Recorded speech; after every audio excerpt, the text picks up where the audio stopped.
안녕하세요. 시인 수필가 하태무의 책 읽어주는 여자 그 78번째 시간이 돌아왔습니다. 이번 추석 연휴는 어떻게 지내셨는지 궁금합니다. 태어나고 처음 맞는 이 무더운 추석에 가족들을 만나 행복하게 지내셨는지요? 배추밭의 모종들은 다 타들어가고 있다고 합니다. 걱정이 태산이지만 가족들을 만나 모처럼 행복하게 지내고 돌아가는 귀성길이 행복하셨으면 좋겠습니다. 오늘은 이제 갓 도서출판 위에서 출간하여 싱싱한 책 한 권을 소개해 드리겠습니다. 사의 찬미입니다. 이영혜 수필가님의 책입니다. 일신문학 동인이신 이영혜 수필가님은 이렇게 말합니다. 사의 찬미를 단어적으로 해석한다면 죽음을 아름답게 기린다 정도면 될까?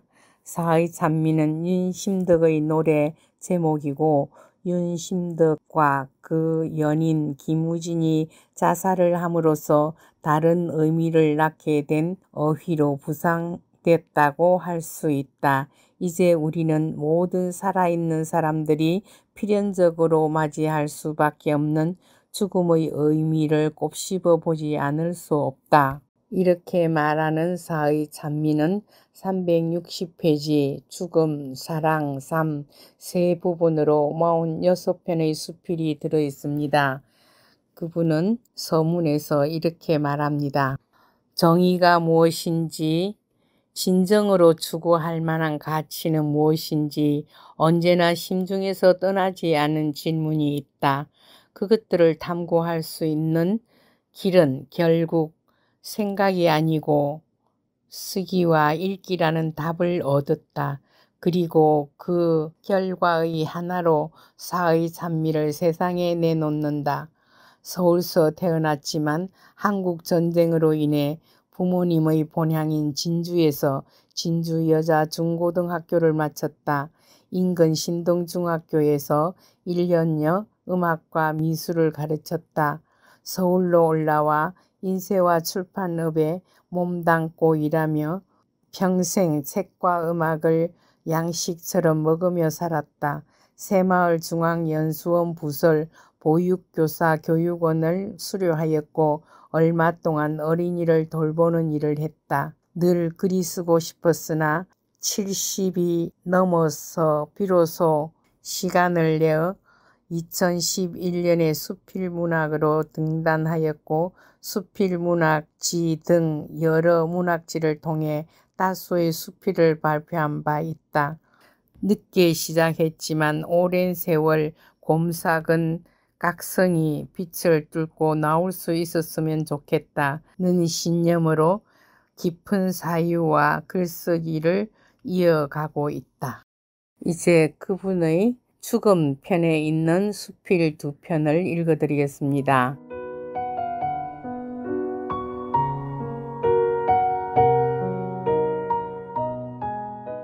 어머니의 노년. 나는 이제 자식들 다 길러 출가시키고 손자까지 보았다. 내 어머니는 이제 그 치열했던 삶의 현장에서 멀어졌다. 남편 없이 사남매를 사람 만들며 살던 30년. 한국 전쟁 나고 아버지를 잃었을 때가 어머니의 나이 41살이었다. 그때는 내가 어려서 몰랐지만 지금 생각해보면 얼마나 젊은 나이인가. 지금 세상에는 그 나이의 처녀도 많다. 또 외양을 보더라도 젊고 예쁘다. 충분히 남자와 사랑을 할 수 있는 나이이고 몸이다. 왜 그때는 그렇게 몰랐을까? 어머니는 늙었고 의례껏 우리들을 위해서만 존재하는 사람인 줄 알았다. 너무 자기중심적이지 않았나 싶다. 지금의 아이들도 그런 시각으로 자기 어머니를 볼까 궁금하다. 시대의 영향도 있었을 것일까? 지금 우리 아이들을 보면 초등학교 외손녀가 종종 엄마, 우리 친구들이 엄마 예쁘대 라고 딸아이에게 하는 말을 듣는다. 딸의 나이 42살이다. 우리 때 같으면 40이 넘는 엄마를 놓고 예쁘다느니 하는 게 개념조차 없었지 않았나 싶다. 그랬다 할지라도 어머니는 젊었다. 그렇게 전화와 길고 긴 생명전선에서 젊음을 다 소진해버리고 비로소 혼자가 됐다. 돌보야 할 군더더기가 다 떨어져 나간 자유의 몸 말이다. 어머니의 원래의 모습은 어디로 간 것일까? 검정 치마에 흰 저고리를 입고 까만 가죽 구두에 손목시계를 차고 순회 교사를 하던 전성기 때의 모습, 천도교 수은회관에서 흰 면사포를 쓰고 신식 결혼을 하던 꿈결 같은 장면, 아버지와 함께 각종 회합에 참석하시던 신여성, 윤심덕의 사의 찬미에 열광하던 청춘의 열정을 뒤로하고 어머니는 30년을 자식들의 양육을 위해서만 혼신의 힘을 다했다. 그리고 이제 호련히 조용한 공간에 혼자 섰다.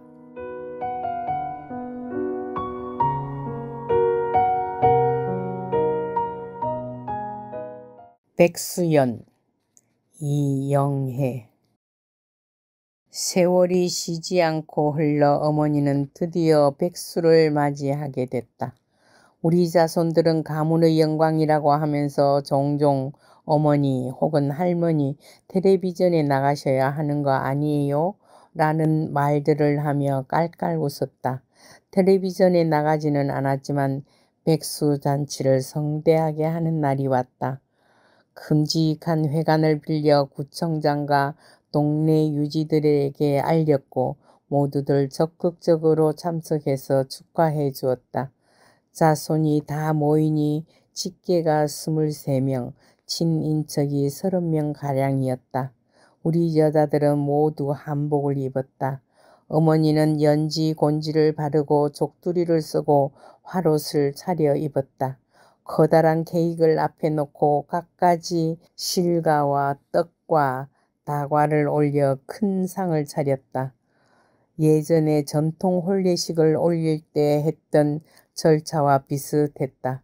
자손들이 큰절을 받고 식순대로 케이크를 자르고 아들과 딸이 술을 따르고 잔을 마시게 하고 아들이 케이크를 떼어 어머니 입에 넣어드렸다. 그 장면을 내가 사진으로 남겼다. 원래 예쁘장한 어머니의 얼굴이 무척 예뻤다. 그렇게 백수연을 성공적으로 치렀다. 아들과 며느리들이 매우 만족해하고 자랑스러워했다. 가장 인상에 남는 것은 실내 입구 한켠에 잘 보이는 곳에 전시해 놓은 어머니의 작품들이었다. 어머니가 틈틈이 그려놓은 꽃그림이나 또 닭들이 마당 가운데 논이는 평화로운 전경이다. 그런 그림을 여러 점과 어머니의 서예 작품이 잘 배치되어 있었다. 나는 멀리서 가느라 준비는 거들지를 못했을 뿐 아니라 작품 전시회까지는 생각도 못했던 일이었다. 그 약식 전시회는 어머니를 모시고 있는 며느리와 이웃들이 도와서 꾸며놓은 것이었다. 그 작품 앞에 섰을 때 나는 가슴에서 조용히 일렁이는 감동을 지그시 눌렸다. 아, 어머니의 흔적이 이렇게 여기에도 도사리고 있었구나. 어머니는 이제 예전처럼 동분서주하지도 않고 큰 소리로 말씀도 하시지 않는다. 어머니의 활기차던 움직임의 메아리들이 그 작품의 너머로 멀리 사라져가고 있었다. 나는 한참 그 앞에 서 있었다. 푸짐한 상차림보다 한복을 떨뜨리며 입은 여인들 모습보다 한켠에 말없이 붙어있는 어머니의 그림들이 내 마음을 아프게 쓸어내렸다. 마치 어린 자식이 고사리 손으로 크레용을 가지고 그려놓은 그림을 보는 심정이었다. 어머니는 착하디 착한 어린아이처럼 하라는 대로 움직이고 마냥 행복한 표정이었다. 예전의 그 고집은 어디로 갔을까? 어머니가 조용해지셨다고 건강에 문제가 생긴 것은 결코 아니었다. 섭생이나 거동하시는 것이나 그 무엇 하나도 잘못된 것은 없었다. 깔끔하기로 말하면 누구도 따라갈 수가 없던 분이고 예전의 그 깔끔을 유지하고 계셨다. 속옷은 꼭 손수 빨아 입으셨고 웬만큼 간단한 빨래는 세탁기에 넣지도 않는다. 이제 100수를 넘기고도 108살이시다. 지금도 역시 식사 잘 하시고 대소변으로 문제를 일으키지도 않는다. 사실 노인이 나이 많아지고 병들면 제일 힘든 일이 대소변 문제가 아니던가. 우리 어머니만 같다면야 나이 많은 게 그렇게 공포스러울 일도 아니다. 모시고 있는 아들과 며느리에게는 언제나 내가 미안한 마음을 금하지 못하고 있지만 그만한 것이 천행이란 말이다. 가끔 어머니를 뵈러 가면 내가 지레 걱정하고 동생 내외의 눈치를 보던 것이 무색해진다. 왜냐하면 동생이 날이 갈수록 어머니를 끔찍히 위하기 때문이다. 어린 제 자식한테도 그렇게 할 수는 없다. 간식을 입에 넣어줄 때 보면 말할 수 없이 다정하게 떼어서 입에 넣어드리고 일일이 입 가장자리를 닦아드린다. 얼마나 곰살맞게 구는지 내가 부끄러워질 때가 많다. 우리 어머니 같다면 오래 살만하다. 정말이다.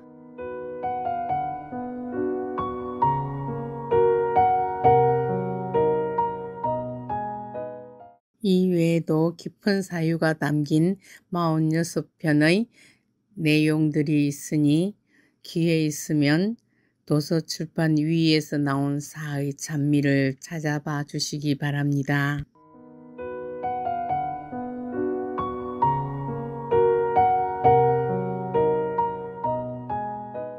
제 이야기는 남해 FM 91.9MHz 라디오와 남해 FM 스마트폰 전용 앱, 그리고 남해 FM 유튜브와 페이스북, 네이버 블로그, 올리원 펜션을 통해서 매주 금요일 저녁 8시부터 30분간 진행됩니다.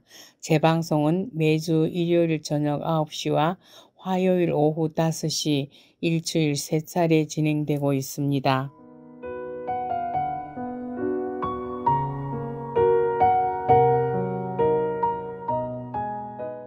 이제 스위스의 수도 베른에 대한 이야기를 계속하겠습니다. 베른의 상징이자 가장 멋진 건축물이 시계탑입니다.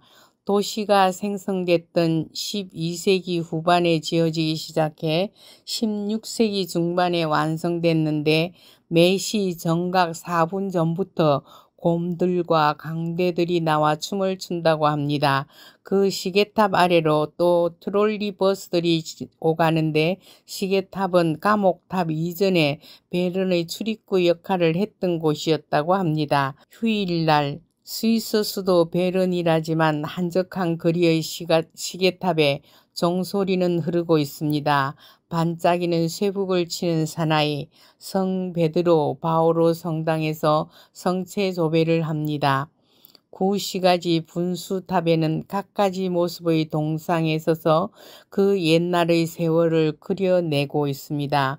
거리에 화구를 펴고 그림을 그리는 사람들이나 강물을 따라 놓인 옛 다리를 지나는 사람들이나 주일은 도시를 고요에 빠뜨리고 있습니다.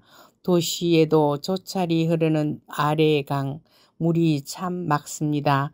오래된 집 문을 버리지 않고 뜯어내어 지하 창고의 문을 새롭게 단 지혜, 옹고지신입니다.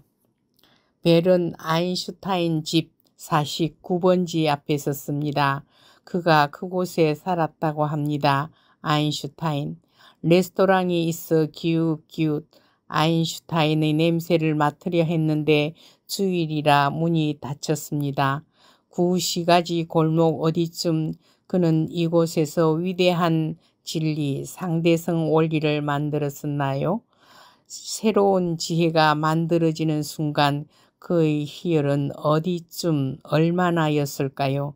그의 위대함에 오늘도 위인은 우리의 가슴에 흔적을 남기고 서 있습니다. 생가렌 수도원 도서관으로 갑니다. 생가렌 도시의 랜드마크는 바르코 양식의 생가렌 수도원 지역입니다. 대성당 수도원, 도서관 등이 있는 수도원 전체 지역이 1983년 유네스코 세계유산에 등재되었습니다. 시네라 포테크, 영혼의 약국이라 불리는 세계적으로 유명한 수도원 부속 도서관에는 17만 권이나 넘는 장서를 보유하고 있습니다. 2700년 된 이집트의 미라 세피니스를 전시하는 곳. 그러나 핵심은 수도원 수사들이 직접 필사한 2100권의 고서로 일부는 전시되고 있습니다. 도서관은 시간이 늦어 들어가 보지도 못했습니다. 생가렌 수도원 성당의 파이프 오르간 소리를 듣습니다. 무언가 향기가 피어오릅니다. 무언가 짙은 미학이 스며 있습니다. 영롱한 빛이 쏟아져 들어오고 그윽한 어둠도 성당 안에 숨어 있습니다. 올려다본 파이프 오르간, 갑자기 장음한 음악이 흐릅니다. 어서 녹음을 하자. 전화기 속으로 파이프 오르간 오묘하고 신비스러운 소리가 들어갑니다. 생가렌 수도원이 그곳에 당깁니다. 형님, 빨리 녹음해봐요.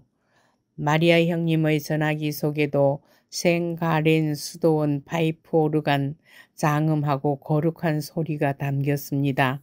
오스트리아 접경 도시, 한국 남자 천사를 만납니다. 생가렌에서 비서 순례 성당을 찾아가야 합니다.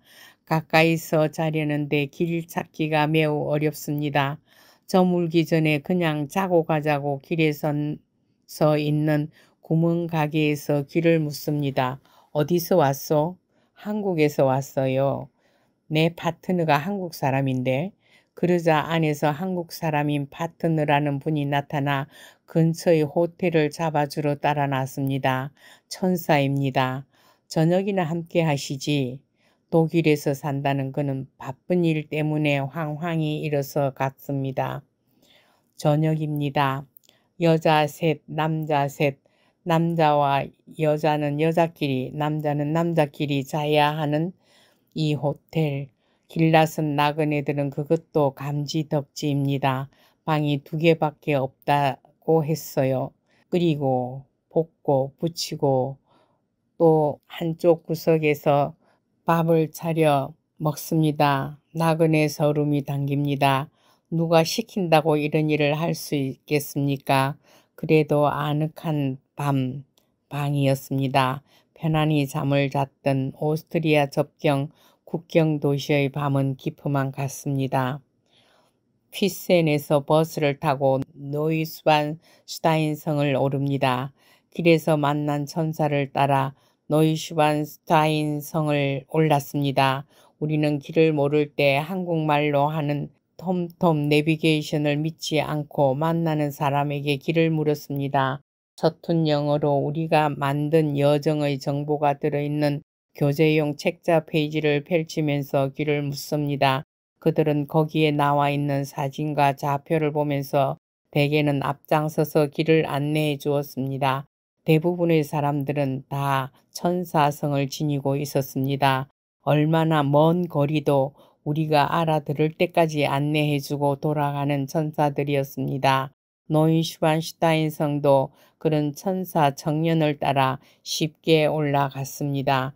이 성의 주인공 루도비코는 아버지의 성에서 17년을 살았습니다. 바그너와 친한 루도비코, 그는 이 성에 바그너의 장음한 음악을 듣는 연주장도 갖고 있었습니다. 돌담에 손을 대고 시간의 소리를 듣습니다. 디즈니랜드 모델이 된 아름다운 성에서 1년도 못 살고 비운의 죽음을 맞은 슬픈 왕자의 수많은 전설이 담긴 그곳, 아슬아슬한 다리 위에서 후들후들 떨며 계곡 위 다리 아래로 성을 보고 걸어 들어가 성을 만지고 성을 느꼈습니다. 노인슈만스타인 성은 사실 예정에는 없었습니다. 6명이 다들 본 곳이었고 그곳을 그냥 스치기에는 너무 안타까워 다시 찾은 곳, 그곳을 내려와 멀리 막스밀리안의 호헨슈방가우 노란 성도 보았습니다. 알프 호수와 슈방 호수 사이 노란 성이 가물가물 보이는 곳, 세상은 가물가물 미학이 제고라 합니다. 추한 모습이 가물가물할 때 아름다운 법입니다. 그 가물가물한 아름다움을 보고 배가 많이 고팠습니다. 마실 물 한 병과 코카콜라와 나누어 먹을 햄버거 빵을 목이 메이게 먹으며 그 험한 소박한 음식으로 겨우 배를 채웠음에도 예정에 없던 행선지가 행복하기만 했었습니다. 또 순례를 떠났습니다. 가도 깊은 숲을 찾아서만 갔습니다. 오리무중 들을 지나 길과 높이가 같은 호수도 지나 컴컴하기만 한 숲도 지나 도무지 나타나지 않을 것 같은 순례의 길에 평화만 있지는 않았습니다. 길을 찾느라 갈등과 번뇌, 참아야 하는 고통도 있었고 서로를 불신하는 다툼도 있었습니다. 그리고 다시 나타나는 환희, 사랑, 환멸, 기쁨의 세 과정은 순례하는 나그네의 길 앞에도 매 순간 놓여 때론 천사를 보내고 때론 고통도 보냈습니다. 우리의 순례는 그렇게 오묘했습니다. 1983년에 세계문화유산으로 등재된 비스 순례교회, 독일 알프스 아머 산맥을 배경으로 세워진 이 비스 교회는 18세기 중엽 예수 그리스도의 조각상에서 눈물이 나왔다는 이야기 때문에 순례교회가 되었습니다. 산골 오지 아름다운 자연 속에서 우아한 자태를 보이고 있는 교회 건물은 18세기에 도미니쿠스 지머만이 건축한 최대 걸작품으로 그는 생의 마지막을 이 부근에서 보냈습니다. 교회 안으로 들어가면 믿을 수 없을 정도로 호화찬란한 색채에 잠시 숨이 멎습니다.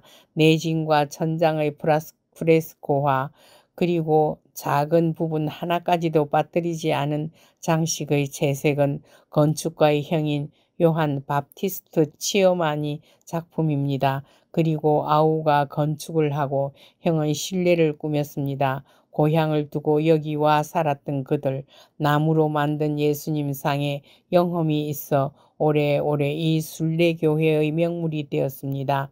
비스 순례교회, 옛날의 모습을 간직한 채 아름다운 전원에 고이 놓여 오가는 순례자들이 기도로 정화하던 곳, 고즈넉한 작은 성당 전정은 천국이 놓여 있습니다. 회랑의 작은 공간에 그려진 그림들, 기도 제목이 놓인 작은 메모지에 나의 소망과 기도를 넣고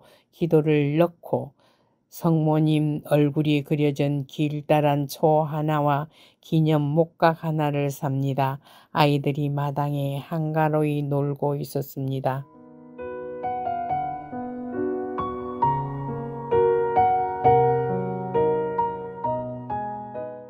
들려드리는 노래는 모차르트 레퀴엠입니다. 잘 들어주세요.